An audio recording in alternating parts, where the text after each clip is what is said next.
నూతనంగా యేసుక్రీస్తును తన సొంత రక్షకునిగా అంగీకరించిన ఒక వ్యక్తి ఎదుర్కొంటున్న పరిస్థితులు ఏమిటి? ఆ నూతన విశ్వాసి క్రీస్తు మార్గంలో సంపూర్ణ నిశ్చయతతో ఆనందంతో సాగిపోవడానికి అనుకూల పరిస్థితులు నేటి క్రైస్తవ సమాజంలో ఉన్నాయా? యేసే నిజమైన దేవుడని ఈ రోజు నేను తెలుసుకున్నాను. యేసు నా సొంత రక్షకునిగా అంగీకరించాను.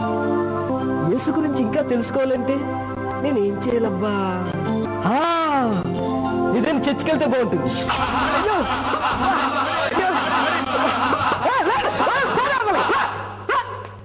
దేవుడా, ఇదేం గందరగోళం అయ్యా! నీ గురించి తెలుసుకోవాలంటే ఇంత కష్టపడాలా? ఈ గందరగోళం ఏంటి, కన్ఫ్యూజన్ ఏంటి? ఇదంతా చూస్తుంటే నా పాత రోజుల్లో బాగున్నట్టు అనిపిస్తుంది. నిన్ను నమ్ముకుంటూనే వ్యర్థం అనిపిస్తుంది. యేసు, నీవే నిజమైన దేవుడు అయితే అసలు సత్యమేంటో నాకు తెలియచేయి.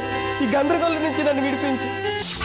కనుక మన సేవ దేవునికి ప్రీతికరం కావాలంటే మనం సంపాదించిన ఆత్మలు సత్యంలో ప్రతిష్ఠింపబడాలంటే ముందు యెజబెలు అనే ఆత్మను మనం సంఘంలో నుండి పారద్రోలాలి.